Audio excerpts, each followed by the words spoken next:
कश्मीर दा जिहड़ा तुसीं जिक्र कर रहे हो, हाँ जी, और तुसीं जिहड़ियां बहुत सारियां गल्लां कीतियां ने, कोई डिवेलपमेंट्स होईयां ने,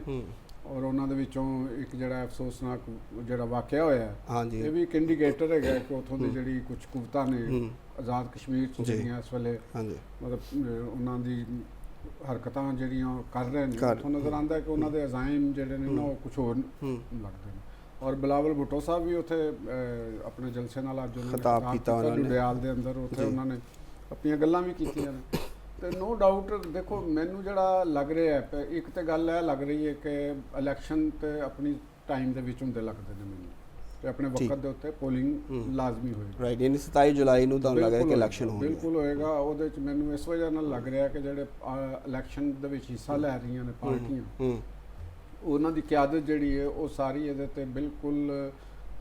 ਉਹਨਾਂ ਦਾ ਆਜ਼ਮ ਹੈਗਾ ਕਿ ਇਲੈਕਸ਼ਨ ਜਿਹੜੇ ਨੇ ਨਾ ਉਹ ਉਸ ਇਨ ਡੇਟ ਹੋਣੇ ਚਾਹੀਦੇ ਨੇ। ਔਰ ਵੈਸੇ ਵੀ ਇੱਕ ਡੈਮੋਕ੍ਰੇਸੀ ਦਾ ਇੱਕ ਅਮਲ ਹੈ, ਇੱਕ ਪ੍ਰੋਸੈਸ ਹੈਗਾ, ਕਿਉਂਕਿ ਇਲੈਕਸ਼ਨ ਨਹੀਂ ਅੱਗੇ ਜਾਣੇ ਚਾਹੀਦੇ। ਅਗਰ ਇਲੈਕਸ਼ਨ ਅੱਗੇ ਜਾਂਦੇ ਨੇ, ਇਹ ਜਿਹੜੀ ਜਿਹੜੀਆਂ ਪਾਕਿਸਤਾਨ ਦੇ ਅੰਦਰ ਕੁਝ ਕੁਵਤਾਂ ਜਿਹੜੀਆਂ ਨੇ ਉਹ ਚਾਹੁੰਦੀਆਂ ਨੇ ਕਿ ਕਿਸੇ ਤਰੀਕੇ ਦੇ ਨਾਲ ਅਸੀਂ ਆਪਣੀ ਤਾਕਤ ਨੂੰ ਸ਼ੋਅ ਕਰੀਏ, ਔਰ ਤਾਕਤ ਸ਼ੋਅ ਇਸ ਤਰੀਕੇ ਨਾਲ ਹੁੰਦੀ ਹੈ ਕਿ ਜਿਹੜੀਆਂ ਡੈਮੋਕ੍ਰੇਸੀ ਦੀਆਂ ਹਾਮੀ ਕੁਵਤਾਂ ਨੇ, ਅਗਰ ਉਹ ਚਾਹ ਰਹੀਆਂ ਨੇ ਕਿ ਇਨ ਟਾਈਮ ਇਲੈਕਸ਼ਨ ਹੋਣੇ ਚਾਹੀਦੇ ਨੇ, ਤੇ ਉਹ ਚਾਹ ਰਹੇ ਨੇ ਕਿ ਵੀ ਅਸੀਂ ਆਪਣੀ ਪਾਵਰ ਸ਼ੋਅ ਕਰੀਏ ਤੇ ਇਲੈਕਸ਼ਨ ਜਿਹੜੇ ਨੇ ਨਾ ਉਹ ਨਾ ਹੋ ਸਕਣ, ਤਾਂ ਕਿ ਸਾਡੇ ਨਾਲ ਆ ਕੇ ਫਿਰ ਇਹ ਬੈਠਣ, ਟਰਮਸ ਐਂਡ ਕੰਡੀਸ਼ਨ ਤੈਅ ਹੋਵੇ ਤੇ ਅਸੀਂ ਉਹਨਾਂ ਨੂੰ ਕੀਤੀਏ। ਯਾਨੀ ਅੱਜ ਦਾ ਫਿਰ ਕਾਤਲਾਨਾ ਹਮਲਾ ਵੀ ਇਸੇ ਸਿਲਸਿਲੇ ਦੀ ਇੱਕ ਕੜੀ, ਔਰ ਇਹ ਸਾਡੇ ਵਾਸਤੇ ਔਰ ਜਿਹੜੀ ਸਾਡੀ ਅਮਨ ਪਸੰਦ ਫੋਰਸਿਸ ਨੇ ਔਰ ਪਾਕਿਸਤਾਨ ਦੀ ਪੋਲੀਟੀਕਲ ਕਿਆਦਤ ਹੈਗੀ ਹੈ, ਔਰ ਖਾਸ ਤੌਰ ਦੇ ਉੱਤੇ ਜਿਹੜੀ ਮੁਸਲਿਮ ਲੀਗ ਨੂਨ ਦੀ ਕਿਆਦਤ ਹੈ, ਪੀਪਲਸ ਪਾਰਟੀ ਦੀ ਕਿਆਦਤ ਹੈ, ਮੁਸਲਿਮ ਕਾਨਫਰੰਸ ਜਿਹੜੀ ਆਜ਼ਾਦ ਕਸ਼ਮੀਰ ਦੀ ਸਰਦਾਰ ਅਤੀਕ ਸਾਹਿਬ ਜਿਹੜੇ ਨੇ ਉਹ ਨੇ, ਤੇ ਤਹਿਰੀਕ ਇਸਤਹਿਕਾਮ ਪਾਰਟੀ ਦੀ ਤਰਫੋਂ ਵੀ, ਕਿਉਂਕਿ ਇਹਨਾਂ ਦੇ ਵਾਸਤੇ ਬੜੀ ਇੰਪੋਰਟੈਂਟ ਚੀਜ਼ ਇਹ ਵੇ ਕਿ ਇਹਨਾਂ ਨੂੰ ਬੜਾ ਫਿਰਮ ਰਹਿਣਾ ਪਏਗਾ ਹਰ ਸੂਰਤ ਵਿੱਚ। ਜਿਹੜੀਆਂ ਉੱਥੇ ਕੁਵਤਾਂ ਨੇ ਇੰਤਸ਼ਾਰ ਪਸੰਦ ਜਿਹੜੀ ਚਾਹੁੰਦੀਆਂ ਨੇ ਕਿ ਉਹਨਾਂ ਨੂੰ ਕਸ਼ਮੀਰ ਨੂੰ, ਦੇਖੋ ਕਸ਼ਮੀਰ ਪਾਕਿਸਤਾਨ ਵਾਸਤੇ ਇੱਕ ਹਮੇਸ਼ਾ ਤੋਂ ਨਾ ਇੱਕ ਸੌਫਟ ਵੈਲੀ ਹੈ ਪਾਕਿਸਤਾਨ ਦੀ। ਸੌਫਟ ਵੈਲੀ ਇਸ ਵਾਸਤੇ ਵੇ ਕਿ ਉਹ ਇੱਕ ਮੁਤਨਾਜ਼ਾ ਉਹਦੇ ਤੇ ਇੰਡੀਆ ਔਰ ਪਾਕਿਸਤਾਨ ਦਾ ਇੱਕ ਤਨਾਜ਼ਾ ਹੈ, ਔਰ ਉਹਨੂੰ ਲੈ ਕੇ ਤੇ ਹਿੰਦੁਸਤਾਨ ਜਿਹੜਾ ਤੁਹਾਨੂੰ ਪਤਾ ਹੈ ਕਿ ਇੰਡੀਅਨ ਗਵਰਨਮੈਂਟ ਜਿਹੜੀ ਉਹਨੂੰ ਬੜਾ ਜ਼ਹਿਰੀਲਾ ਬਹੁਤ ਪ੍ਰੋਪੇਗੈਂਡਾ ਇਸ ਵਕਤ ਵੀ ਜਾਰੀ ਹੈ। ਇੰਡੀਅਨ ਜਿਹੜੀ एस्टैबलिशमेंट है और बीजेपी जी इस वे बरसरिकदार पार्टी है, जोड़े उन्होंने प्राइम मिनिस्टर नरेंद्र मोदी साहब ने और जोड़े बाकी उन्होंने हवारी ने, वो तू इस चीज़ का अंदाज़ा होएगा कि वो जी इंडिया जी इस वक्त बरसरिकदार जोड़ा उत्थे ग्रुप है वो अखंड भारत का एक हामी है, यानी वो तो पाकिस्तान के जेरे कब्जा कश्मीर कहता, ठीक है ना। असी जी तशवीश का इजहार कर रहे थे बतौर तजिया नगार जी साड़ी राय सी, या मेरी जी वो बारे च राय वे कि कश्मीर के अंदर जोड़े ग्रुप एहतजाज कर रहे हैं या जोड़े कर रहे हैं, उन्होंने भी इस सेंसिटिविटी का पता है। यह गल नहीं कि उन्होंने नहीं पता है। जी इस वक्त कलदम एक्शन कमेटी के अरकान जोड़े बैठे ने धरना दे रावला कोट के अंदर बैठे ने, तो उन्होंने अरकान नूं ये चीज़ का पता है कि यह पाकिस्तान वास्ते जिहड़ा एक एरिया है उन्होंने सॉफ्ट वैली है और सॉफ्ट टारगेट हैगी है, क्योंकि इत्थे पाकिस्तान अगर या आज़ाद कश्मीर की जिहड़ी फोर्सिस ने वो सख्ती करनगे तो वो प्रोपोगंडे की शक्ल डिफरेंट अंदाज होएगी और वो हो रही है। चो साहब हुण इत्थे तक चीज़ आती है पहले कि पहले अवामी एक्शन कमेटी के हवाले मतलब गल्लां भी आ रही कि उन्हां नाल मुज़ाकरात भी कीते जाण, गलबात की जाए, लोग धरना दे के बैठे ने और ऑपरेशन उन्हां दे खिलाफ ना किया जाए। तो पहले भी तसादम जो उन्होंने फायरिंग वगैरह की सिक्योरिटी फोर्सेस जिहड़ियां ने उन्हां दे होया, तो हुण उन्होंने बकायदा एक साबक वज़ीर आज़म के काफले ते मतलब साबक वज़ीर आज़म तो बेसिकली हमला किया ना, तो वो लकीली बच गए ने खुशकिस्मती नाल। तो हुण मसला ग्रुप हो गया नहीं, असी दहशतगर्द ग्रोह हो गया। कामरे साहब असी ब्लंटली या क्लीयर ये तो नहीं मैं कह सकता कि भी उन्होंने किया है या उस तंजीम ने किया है वो या उस ग्रुप के किसी लोगों ने किया, लेकिन ये गल तो है वे ना कि एक उत्थे जिहड़ा इंतशार दी दो फायदा तो चुकया गया ना, जिहड़ी भी कुवतां बिल्कुल ठीक जो भी उत्थे कुवतां ऑपरेट कर रही ने आज़ाद कश्मीर दे विच, उन्होंने सूरत हाल तो फायदा चुकया है जिहड़ी भी कुवत उस वेले मौजूद हैगी। तो ये मौका किस तरह उन्होंने मिले ਅਗਰ ਜਿਹੜੇ ਐਕਸ਼ਨ ਕਮੇਟੀ ਦੇ ਜਿਹੜੇ ਲੋਕ ਨੇ ਅਗਰ ਉਹਨਾਂ ਦਾ ਮਤਮਾ ਨਜ਼ਰ ਜਾਂ ਜਿਹੜੀ ਉਹਨਾਂ ਦਾ ਏਜੰਡਾ ਉਹ ਕਸ਼ਮੀਰ ਦੇ ਆਵਾਮ ਦੀ ਫਲਾਹ ਬਹਿਬੂਦ ਹੈ ਜਿਹੜਾ ਕਿ ਉਹ ਦਾਵਾ ਵੀ ਕਰਦੇ ਨੇ ਅਗਰ ਉਹ ਹੋਵੇ ਤੇ ਉਹ ਦਾਅਵੇ ਦੇ ਵਿੱਚ ਤੇ ਤੁਸੀਂ ਕੋਈ ਗੈਰ ਆਈਨੀ ਜਿਹੜਾ ਆਜ਼ਾਦ ਕਸ਼ਮੀਰ ਦਾ ਜਿਹੜਾ ਕਨਸਟੀਟਿਊਸ਼ਨ ਹੈ ਤੁਸੀਂ ਉਸ ਤੋਂ ਅਗੇਂਸਟ ਵੀ ਤਾਂ ਨਹੀਂ ਨਾ ਕੋਈ ਕਰ ਸਕਦੇ ਨਾ ਤੁਹਾਨੂੰ ਕਰਨਾ ਚਾਹੀਦਾ ਅਗਰ ਤੁਸੀਂ ਉੱਥੋਂ ਵੱਧ ਕੇ ਤੁਸੀਂ ਇਹ ਕੰਮ ਕਰਦੇ ਹੋ ਔਰ ਜਲਾਓ ਦੀ ਤਰਫ ਚਲੇ ਜਾਂਦੇ ਹੋ ਜਾਂ ਉੱਥੇ ਧਰਨਾ ਦੇ ਕੇ ਤੇ ਤੁਸੀਂ ਨਾਲ ਮੁਤਾਲਬਾ ਰੱਖਦੇ ਹੋ ਕਿ ਇਲੈਕਸ਼ਨ ਵੀ ਨਹੀਂ ਅਸੀਂ ਹੋਣ ਦੇਵਾਂਗੇ ਜਾਂ ਇਹ ਕਰਨ ਦੇਵਾਂਗੇ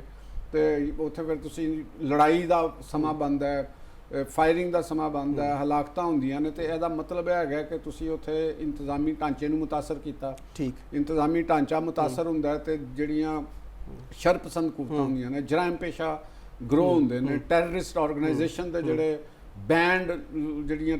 ਆਰਗੇਨਾਈਜੇਸ਼ਨ ਨੇ ਉਹਨਾਂ ਦੇ ਲੋਕ ਹੁੰਦੇ ਨੇ ਉਹਨਾਂ ਨੂੰ ਜ਼ਰਾ ਆਜ਼ਾਦੀ ਮਿਲ ਜਾਂਦੀ ਉਹਨਾਂ ਨੂੰ ਖੁੱਲੀ ਮਿਲ ਜਾਂਦੀ ਸਰ ਇੱਥੇ ਜੀ ਬਿਲਾਵਲ ਭੁੱਟੋ ਸਾਹਿਬ ਨੇ ਅੱਜ ਆਪਣੇ ਜਲਸੇ 'ਚ ਇੱਕ ਗੱਲ ਕੀਤੀ ਉਹਨਾਂ ਨੇ ਕਿਹਾ ਕਿ ਮੈਂ ਪਿਛਲੇ ਦਿਨੋਂ GB ਇਲੈਕਸ਼ਨ ਸੀ ਗਿਲਗਿਤ ਬਲਤਿਸਤਾਨ ਉੱਥੇ ਸਾਂ ਤੇ ਮੈਂ ਦੂਜੇ ਸੂਬਿਆਂ 'ਚ ਵੀ ਮੈਂ ਗਿਆ ਵਾਂ ਇੱਕ ਸਿਆਸੀ ਬੁਹਰਾਨ ਹੈ ਔਰ ਉਸ ਕਹਿੰਦੇ ਨੇ ਕੋਈ ਸਿਆਸੀ ਬੁਹਰਾਨ ਜਿਹੜਾ ਵੇ ਉਹਦੇ 'ਚ ਇਹੋ ਜਿਹੀਆਂ ਕੁਵਤਾਂ ਜਿਹੜੀਆਂ ਉਹਨਾਂ ਨੂੰ ਗੁੰਜਾਇਸ਼ ਮਿਲਦੀ ਸਪੇਸ ਮਿਲ ਜਾਂਦੀ ਹੈ ਐਕਟ ਕਰਨ ਦੀ ਤੇ ਸਿਆਸੀ ਬੁਹਰਾਨ ਕੀ ਹੈ ਤੁਹਾਨੂੰ ਨਜ਼ਰ ਆ ਰਿਹਾ ਕਿ ਮੁਲਕ 'ਚ ਇਸ ਵਕਤ ਸਿਆਸੀ ਬੁਹਰਾਨ ਹੈ ਉਹਨਾਂ ਨੇ ਮੇਰਾ ਜਿੱਥੇ ਤੱਕ ਖਿਆਲ ਹੈਗਾ ਜਿਹੜੀ ਮੈਂ ਉਹਨਾਂ ਦੀਆਂ ਗੱਲਾਂ ਸੁਣੀਆਂ ਨੇ ਉਹਨਾਂ ਨੇ ਪਾਰਟੀਕੂਲਰ ਆਜ਼ਾਦ ਕਸ਼ਮੀਰ ਦੇ ਬੁਹਰਾਨ ਦਾ ਤਰਫ ਇਸ਼ਾਰਾ ਉਹਨਾਂ ਦਾ ਨਹੀਂ ਉਹ ਕਨਕਲੂਡ ਉਹਨਾਂ ਨੇ ਉੱਥੇ ਕੀਤਾ ਲੇਕਿਨ ਉਹਨਾਂ ਨੇ ਕਿਹਾ ਮੈਂ ਸਭ ਜਗ੍ਹਾ ਵੀ ਗਿਆ ਵਾਂ ਤੇ ਆਜ਼ਾਦ ਕਸ਼ਮੀਰ ਦੇ ਸਭ ਜਗ੍ਹਾ ਗਏ ਮੈਨੂੰ ਜਿਹੜੀ ਮੈਨੂੰ ਸਮਝ ਆ ਰਹੀ ਹੈ ਉਹਨਾਂ ਦੀ ਕਿ ਉਹਨਾਂ ਨੇ ਪਾਰਟਿਕੂਲਰਲੀ ਨਾਟ ਪਾਕਿਸਤਾਨ ਉਹਨਾਂ ਨੇ ਸੂਬਿਆਂ ਦੇ ਨਾਂ ਲੈ ਕੇ ਕਿਹਾ ਉਂਝ ਵੀ 2-3 ਵਾਰੀ ਉਹਨਾਂ ਨੇ ਅਸਲ 'ਚ ਇਹ ਗੱਲ ਰਿਪੀਟ ਕੀਤੀ ਹੈ ਤੇ ਅਸੀਂ ਤਾਂ ਬੇਸਿਕਲੀ ਚਲੋ ਅਗਰ ਸਿਆਸੀ ਬੁਹਰਾਨ ਆਜ਼ਾਦ ਕਸ਼ਮੀਰ ਦਾ ਹੀ ਅਸੀਂ ਦੇਖ ਲੈਂਦੇ ਇਸ ਵਕਤ ਤੇ ਫਿਰ ਉਹਨਾਂ ਨੇ ਵੀ ਕਿਹਾ ਕਿ ਆਜ਼ਾਦ ਕਸ਼ਮੀਰ ਔਰ ਵਫਾਕ ਦੇ ਦਰਮਿਆਨ ਇੱਕ ਗੈਪ ਵੀ ਉਹਨਾਂ ਨੇ ਉਹਦੀ ਵੱਲ ਵੀ ਇਸ਼ਾਰਾ ਉਹਨਾਂ ਨੇ ਕੀਤਾ ਉਧਰੋਂ ਉਹਨਾਂ ਦੀ ਜਿਹੜੀ ਇੱਕ ਗੱਲ ਮੈਨੂੰ ਸਮਝ ਚ ਆਈ ਹੈ ਜਾਂ ਮੈਂ ਸੁਣੀ ਇੱਕ ਤੇ ਉਹਨਾਂ ਨੇ ਜਿਹੜਾ ਜਿਹੜੀ ਆਪਣੀ ਉਹਨਾਂ ਦੀ ਟਰੂਥ ਐਂਡ ਰੀਕਨਸੀਲੀਏਸ਼ਨ ਜੀ ਦਾ ਹਵਾਲੇ ਨਾਲ ਕਮਿਸ਼ਨ ਦੀ ਗੱਲ ਕੀਤੀ ਉਹਨਾਂ ਨੇ ਕਿਹਾ ਕਿ ਅਵਾਮੀ ਐਕਸ਼ਨ ਕਮੇਟੀ ਕਲਦਮ ਜਿਹੜੀ ਉਹਨੇ ਮੈਨੂੰ ਲੈਟਰ ਲਿਖਿਆ ਉਹਦੇ ਬਾਅਦ ਮੈਂ ਕਿਹਾ ਉਹ ਗੱਲ ਦੇਖੋ ਉਹਨਾਂ ਦੇ ਵਿੱਚ ਉਹ ਕਿਉਂਕਿ ਇਸ ਵੇਲੇ ਇੱਕ ਇੰਤਖਾਬੀ ਮੁਹਿੰਮ ਦੇ ਉੱਤੇ ਨੇ ਔਰ ਉਹ ਬਿਲਾਵਲ ਸਾਹਿਬ ਜਿਹੜੇ ਨੇ ਉਹਨਾਂ ਨੇ ਮੇਰਾ ਖਿਆਲ ਹੈਗਾ ਕਿ ਪੋਲੀਟੀਕਲੀ ਇੱਕ ਬੜੀ ਅੱਛੀ ਗੱਲ ਕੀਤੀ ਕਿ ਉਹਨਾਂ ਨੇ ਇੱਕ ਤੇ ਇਹ ਵੀ ਦੱਸਿਆ ਕਿ ਮੈਨੂੰ ਖਤ ਲਿਖਿਆ ਇਹਨਾਂ ਨੇ ਤੇ ਫਿਰ ਉਹਨਾਂ ਨੇ ਕਿਹਾ ਕਿ ਮੇਰੀ ਇਹ ਤਜਵੀਜ਼ ਹੈ ਯਾਨੀ ਉਹਨਾਂ ਨੇ ਕਿਹਾ ਮੇਰੀ ਇਹ ਤਜਵੀਜ਼ ਹੈ ਫੈਡਰੇਸ਼ਨ ਨੂੰ ਪਾਕਿਸਤਾਨ ਨੂੰ ਵੀ ਔਰ ਜਿਹੜੇ ਉੱਥੇ ਧਰਨਾ ਦੇ ਕੇ ਬੈਠੇ ਨੇ ਆਜ਼ਾਦ ਕਸ਼ਮੀਰ ਦੇ ਲੋਕ ਉਹਨਾਂ ਨੂੰ ਕਿ ਇੱਕ ਟਰੂਥ ਐਂਡ ਰੀਕਨਸੀਲੀਏਸ਼ਨ ਕਮਿਸ਼ਨ ਬਣਾ ਲਓ ਠੀਕ ਹੈ ਤੇ ਉਸ ਤੋਂ ਬਾਅਦ ਫਿਰ ਔਰ ਜਿਸ ਵੇਲੇ ਉਹ ਬਣਦਾ ਤੇ ਤੁਸੀਂ ਧਰਨਾ ਜਿਹੜਾ ਇਹਦਾ ਖਾਤਮਾ ਕਰ ਦਿਓ ਇਹਦਾ ਖਾਤਮਾ ਕਰ ਦਿਓ ਜਦ ਤੱਕ ਉਹਦੀ ਰਿਪੋਰਟ ਨਹੀਂ ਆਂਦੀ ਤੇ ਉਨੀ ਦੇਰ ਤੱਕ ਉਹਨੇ ਕਿਹਾ ਇਟਸ ਨਾਟ ਅ ਬਾਈਂਡਿੰਗ ਤੇ ਲੇਕਿਨ ਇਹ ਮੇਰੀ ਤਜਵੀਜ਼ ਹੈ ਅਗਰ ਤੁਸੀਂ ਸਮਝਦੇ ਹੋ ਤੇ ਨਾਲ ਉਹਨਾਂ ਨੇ ਇਹ ਵੀ ਗੱਲ ਕੀਤੀ ਕਿ ਮੇਰੀ ਇਸ ਤਜਵੀਜ਼ ਦੇ ਉੱਤੇ ਕਿਸੇ ਦੀ ਤਰਫੋਂ ਕੋਈ ਜਵਾਬ ਨਹੀਂ ਆਇਆ ਫਿਰ ਨਾਲ ਹੀ ਉਹਨਾਂ ਨੇ ਅੱਗੋਂ ਵਜ਼ਾਹਤ ਇਹ ਕੀਤੀ ਕਿ ਦੇਖੋ ਗੱਲ ਹੈ ਵੇ ਕਿ ਕੋਈ ਵੀ ਜਿਹੜੀ ਸਟੇਟ ਹੁੰਦੀ ਹੈ ਰਿਆਸਤ ਹੁੰਦੀ ਹੈ ਜਾਂ ਗਵਰਨਮੈਂਟ ਹੁੰਦੀ ਹੈ ਉਹਦੀ ਪਹਿਚਾਨ ਉਹਦੀ ਰਿਟ ਦੇ ਨਾਲ ਹੈਗੀ ਠੀਕ ਹੈ ਤੇ ਉਹ ਆਪਣੀ ਰਿਟ ਨੂੰ ਤੇ ਉਹਨੇ ਨਾਫਜ਼ ਕਰਨਾ ਤੇ ਜੇ ਤੁਸੀਂ ਉਸ ਰਿਟ ਦੀ ਮੁਜ਼ਾਹਮਤ ਕਰੋਗੇ ਤੇ ਇਹ ਗੱਲ ਤੁਹਾਡੇ ਵਾਸਤੇ ਠੀਕ ਨਹੀਂ ਹੈ ਤੁਹਾਡੇ ਵਾਸਤੇ ਨੁਕਸਾਨ ਦੇਵੇ ਪੀਪਲ ਆਫ ਕਸ਼ਮੀਰ ਵਾਸਤੇ ਨੁਕਸਾਨ ਦੇਵੇ ਤੁਹਾਡੇ ਵਾਸਤੇ ਵੀ ਇਹ ਨੁਕਸਾਨ ਦੇਵੇ ਜਿਹੜੀ ਕਿ ਉਹ ਪਹਿਲੇ ਵੀ ਗੱਲ ਕਰਦੇ ਆਏ ਨੇ ਔਰ ਜਿਹੜੀ ਅਸੀਂ ਵੀ ਗੱਲ ਕਰਦੇ ਆ ਮੈਂ ਵੀ ਇਹ ਕਹਿੰਦੇ ਆਏ ਆ ਕਿ ਜਿਹੜੀ ਅੱਗੇ ਵੀ ਮੈਂ ਗੱਲ ਕਰ ਰਿਹਾ ਕਿ ਜਿਹੜੀ ਕਲਦਮ ਐਕਸ਼ਨ ਕਮੇਟੀ ਹੈ ਅਗਰ ਉਹ ਆਪਣੇ ਆਪ ਨੂੰ ਕਹਿੰਦੀ ਹੈ ਕਿ ਜੀ ਅਸੀਂ ਇਸ ਆਜ਼ਾਦ ਕਸ਼ਮੀਰ ਦੇ ਲੋਕਾਂ ਦੀ ਫਲਾਹ ਵਾਸਤੇ ਜਾਂ ਉਹਨਾਂ ਦੇ ਵਾਸਤੇ ਕਰ ਰਹੇ ਹਾਂ ਤੇ ਫਲਾਹ ਵਾਸਤੇ ਕਿਸੇ ਇਤਜਾਜ ਨੂੰ ਇਸ ਹੱਦ ਤੱਕ ਲੈ ਕੇ ਚਲੇ ਜਾਣਾ ਕਿ ਉਹਦੇ ਅੰਦਰ ਮੁਲਕ ਦੁਸ਼ਮਣ ਕੁਵਤਾਂ ਦਾ ਫਾਇਦਾ ਹੋ ਜਾਵੇ ਉਹਦੇ ਅੰਦਰ ਆਵਾਮ ਦੁਸ਼ਮਣ ਕੁਵਤਾਂ ਦਾ ਫਾਇਦਾ ਹੋ ਜਾਵੇ ਉਹਦੇ ਅੰਦਰ ਆਵਾਮ ਨੂੰ ਤਕਾਲੀਫ ਸ਼ੁਰੂ ਹੋ ਜਾਣ ਦੇਖੋ ਨਾ ਜੀ ਉੱਥੇ ਤੁਸੀਂ ਅਗਰ ਰੋਡਸ ਬਲੌਕ ਹੁੰਦੇ ਨੇ ਉੱਥੇ ਚੀਜ਼ਾਂ ਦੀ ਕਿੱਲਤ ਪੈਦਾ ਹੁੰਦੀ ਹੈ ਉਹਦੇ ਜ਼ਿੰਮੇਦਾਰ ਕੌਣ ਹੈਗਾ ਤੁਸੀਂ ਤਹਿਰੀਕ ਦੇ ਲੋਕ ਬੇਸ਼ੱਕ ਤੁਸੀਂ ਪਾਕਿਸਤਾਨ ਨੂੰ ਕਰੀ ਜਾਓ ਗਵਰਨਮੈਂਟ ਆਜ਼ਾਦ ਕਸ਼ਮੀਰ ਨੂੰ ਕਰੀ ਜਾਓ ਤੇ ਗਵਰਨਮੈਂਟ ਤੇ ਇਸ ਵੇਲੇ ਤਾਂ ਹੈ ਹੀ ਨਹੀਂ ਕੋਈ ਉੱਥੇ ਗਵਰਨਮੈਂਟ ਉੱਥੇ ਤੇ ਮਤਲਬ ਕੇਅਰ ਟੇਕਰ ਸੈਟਅਪ ਹੈਗਾ ਤੁਹਾਨੂੰ ਨਹੀਂ ਇਹ ਚੀਜ਼ ਕਰਨੀ ਚਾਹੀਦੀ ਸੋਚਣ ਵਾਲੀ ਗੱਲ ਹੈਗਾ ਕਿ ਇੱਕ ਜਿਹੜਾ ਤੁਸੀਂ ਅਗਰ ਆਬਜ਼ਰਵ ਕਰਦੇ ਹੋ ਚੀਜ਼ਾਂ ਨੂੰ ਆਜ਼ਾਦ ਕਸ਼ਮੀਰ ਦੀ ਪੋਲਿਟਿਕਸ ਨੂੰ ਆਬਜ਼ਰਵ ਕਰਦੇ ਹੋ ਤੇ ਜਿਸਲੇ ਗਵਰਨਮੈਂਟ ਦੇਖੋ ਕਨਸਟੀਟਿਊਸ਼ਨਲ ਮੈਟਰਸ ਡੈਮੋਕ੍ਰੇਸੀ ਕੀ ਦਿੰਦੀ ਦਰਅਸਲ ਜਮਹੂਰੀਅਤ ਦਾ ਕੀ ਪੈਗਾਮ ਹੈ ਇਹੋ ਹੀ ਪੈਗਾਮ ਹੈ ਨਾ ਕਿ ਤੁਸੀਂ ਜਮਹੂਰੀ ਦਾਇਰੇ ਦੇ ਅੰਦਰ ਰਹਿ ਕੇ ਆਪਣੇ ਮੁਤਾਲਬਾਤ ਨੂੰ ਲੈ ਕੇ ਚੱਲਣਾ ਹੈ। ਤੁਸੀਂ ਇਹ ਨਹੀਂ ਗੱਲ ਕਰ ਸਕਦੇ ਕਿ ਅਗਰ ਅਸੀਂ 40 ਮੁਤਾਲਬਾਤ ਦਿੱਤੇ ਨੇ, ਅਸੀਂ 30 ਮੁਤਾਲਬਾਤ ਦਿੱਤੇ ਨੇ, ਤੁਸੀਂ ਸਾਰੇ ਇਹ ਮੰਨੋ ਅੱਜ। ਇਸ ਤਰ੍ਹਾਂ ਨਹੀਂ ਹੁੰਦਾ। ਇਹ ਇੱਕ ਇੰਤਹਾ ਪਸੰਦਾਨਾ ਤਰਜ਼ ਅਮਲ, ਤੁਸੀਂ ਕੋਈ ਵੀ ਮੂਵਮੈਂਟ, ਕੋਈ ਵੀ ਧਰਨਾ ਅਖਤਿਆਰ ਕਰਦਾ ਤੇ ਉਹਦਾ ਜਿਹੜਾ ਅੰਜਾਮ ਹੈ ਉਹ ਦਰੁਸਤ ਨਹੀਂ ਹੁੰਦਾ। ਮੈਂ ਤੁਹਾਨੂੰ ਅੱਗੇ ਵੀ ਇੱਕ ਗੱਲ ਕਰ ਚੁੱਕਿਆ ਹਾਂ, ਇੰਡੀਆ ਦੀ ਵੀ ਮੈਂ ਮਿਸਾਲ ਦਿੱਤੀ ਸੀ ਕਿ ਉੱਥੇ ਇਹ ਕੀ ਵਾਕਿਆ ਹੋਇਆ, ਕਿਸਾਨਾਂ ਨੇ ਵਾਕਿਆ ਕੀਤਾ। ਔਰ ਇਹ ਹੁੰਦਾ ਕੀ ਹੈ ਕਿ ਇਸ ਤਰ੍ਹਾਂ ਦੇ ਧਰਨੇ ਫਿਰ ਇੱਕ ਮਿਊਟਨੀ ਚ ਕਨਵਰਟ ਹੋ ਜਾਂਦੇ ਨੇ, ਉਹਦੇ ਚ ਡਿਫਰੈਂਟ ਲੋਕ ਵਿੱਚ ਸ਼ਾਮਲ ਹੋ ਜਾਂਦੇ ਨੇ। ਜਿਸ ਤਰੀਕੇ ਦੇ ਨਾਲ ਅਸੀਂ ਉਹਨਾਂ ਦੀਆਂ ਗੁਫ਼ਤਗੂ ਸੁਣ ਰਹੇ ਹਾਂ, ਹੁਣ ਤੁਸੀਂ ਇਹ ਨਹੀਂ ਕਹਿ ਸਕਦੇ, ਜਾਂ ਉਹਨਾਂ ਦੇ ਜਿਹੜੇ ਹਾਮੀ ਲੋਕ ਨੇ ਉਹ ਇਹ ਨਹੀਂ ਕਹਿ ਸਕਦੇ ਕਿ ਜਿਹੜੀ ਉੱਥੋਂ ਦੀ ਤਨਜ਼ੀਮ ਦੇ ਜਿਹੜੇ ਰਹਿਨੁਮਾ ਨੇ, ਜਿਨ੍ਹਾਂ ਸਰਦਾਰ ਅਮਾਨ ਦੀ ਗੁਫ਼ਤਗੂ ਸੁਣ ਲਓ ਤੁਸੀਂ, ਔਰ ਜਿਹੜੇ ਉਹਨਾਂ ਦੇ ਦੂਸਰੇ ਉਹ ਜਿਹੜੇ ਸ਼ੌਕਤ ਕਸ਼ਮੀਰੀ ਨਾਮ ਦਾ ਜਿਹੜੇ ਉਹ ਬੰਦਾ ਸੀ, ਉਹਨਾਂ ਦੀਆਂ ਤੁਸੀਂ ਗੁਫ਼ਤਗੂ ਜਿਹੜੀਆਂ ਸੋਸ਼ਲ ਮੀਡੀਆ ਦੇ ਉੱਤੇ ਵਾਇਰਲ ਨੇ ਉਹ ਤੁਸੀਂ ਸੁਣ ਲਓ। ख्वाजा ਮਹਿਰਾਨ ਨਾਮ ਦਾ ਇੱਕ ਹੈ ਵੇ, ਤੁਸੀਂ ਉਹਨਾਂ ਦੀਆਂ ਤੁਸੀਂ ਉਹ ਗੱਲਾਂ, ਨਜ਼ੀਰ ਕਸ਼ਮੀਰੀ ਦੀਆਂ ਤੁਸੀਂ ਗੱਲਾਂ ਸੁਣ ਲਓ। ਉਹਦੇ ਅੰਦਰ ਬਰਾਹ ਰਾਸਤ ਤੁਸੀਂ ਪਾਕਿਸਤਾਨ ਨੂੰ ਚੈਲੰਜ ਕਰ ਰਹੇ ਹੋ, ਤੁਸੀਂ ਇੱਕ ਬਗਾਵਤ ਦੀ ਹਵਾਲੇ ਦੇ ਨਾਲ ਗੱਲ ਕਰ ਰਹੇ ਹੋ। ਤੇ ਇਹ ਮੇਰੀ ਗੱਲ ਦੱਸੋ ਕਿ ਤੁਸੀਂ ਕਿਆ ਇੰਗਲੈਂਡ ਦੇ ਵਿੱਚ ਬੈਠ ਕੇ ਤੁਸੀਂ ਇਹ ਗੱਲ ਕਰ ਸਕਦੇ ਹੋ? ਇੰਗਲੈਂਡ ਦੇ ਵਿੱਚ ਬੈਠੇ ਜਿਹੜੇ ਲੋਕ ਕਸ਼ਮੀਰ ਦਾ ਨਾਂ ਲੈਂਦੇ ਨੇ ਔਰ ਉਹ ਪਾਕਿਸਤਾਨ ਦੇ ਖਿਲਾਫ ਗੱਲ ਕਰ ਰਹੇ ਨੇ। ਦੇਖੋ ਨਾ ਕਿੰਨੀ ਇੱਕ ਅਜੀਬੋ ਗਰੀਬ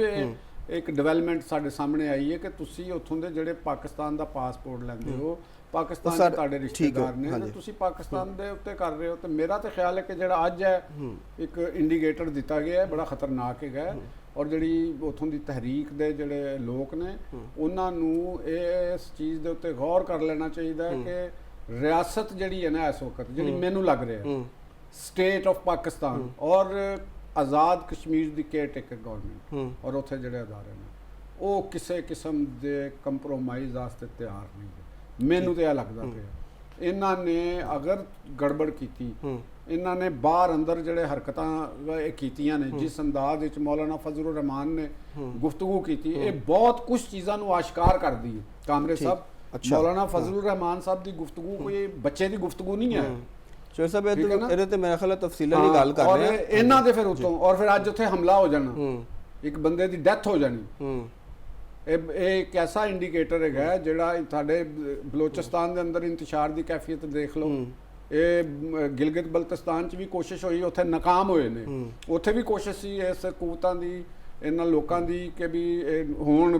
ਉੱਥੇ ਇਲੈਕਸ਼ਨ ਨਾ ਹੋ ਸਕੇ। ਬੜੇ ਪੁਰਅਮਨ ਇਲੈਕਸ਼ਨ ਹੋਏ। ਤੁਸੀਂ ਦੇਖੋਗੇ ਇਲੈਕਸ਼ਨ ਤੋਂ ਐਨ ਪਹਿਲੇ ਇਹ ਕੰਮ ਆਜ਼ਾਦ ਕਸ਼ਮੀਰ 'ਚ ਸ਼ੁਰੂ ਹੋਇਆ। ਜਿਹੜੀਆਂ ਕੁਝ ਕੂਵਤਾਂ ਪਾਕਿਸਤਾਨ ਦੇ ਅੰਦਰ ਜਿਹੜੀਆਂ ਇੰਤਸ਼ਾਰ ਨੂੰ ਚਾਹੁੰਦੀਆਂ ਨੇ, ਉਹ ਇਹ ਤੁਹਾਨੂੰ ਇਹ ਗਲਤਫਹਿਮੀ ਹੈਗੀ ਕਿ ਉਹ ਪਾਕਿਸਤਾਨ ਦੇ ਹੱਕ ਦੇ ਵਿੱਚ ਨੇ। ਉਹ ਪਾਕਿਸਤਾਨ ਨੂੰ ਇਸ ਤਰ੍ਹਾਂ ਦਾ ਮੁਲਕ ਬਣਾਉਣਾ ਚਾਹੁੰਦੀਆਂ ਨੇ ਜਿਸ ਤਰ੍ਹਾਂ ਦਾ ਅਫਗਾਨਿਸਤਾਨ ਹੈਗਾ। ਸਹੀ, ਪਾਕਿਸਤਾਨ ਨੂੰ ਇੱਕ ਸਟੇਬਲ ਡੈਮੋਕ੍ਰੈਟਿਕ ਕੰਟਰੀ ਦੇ ਤੌਰ ਦੇ ਉੱਤੇ ਫਲੋਰਿਸ਼ ਕਰਦਾ ਉਹ ਨਹੀਂ ਦੇਖਣਾ ਚਾਹੁੰਦੇ। ਚਲੋ, ਔਰ ਇਹਦੇ ਅੰਦਰ ਜੋ ਵੀ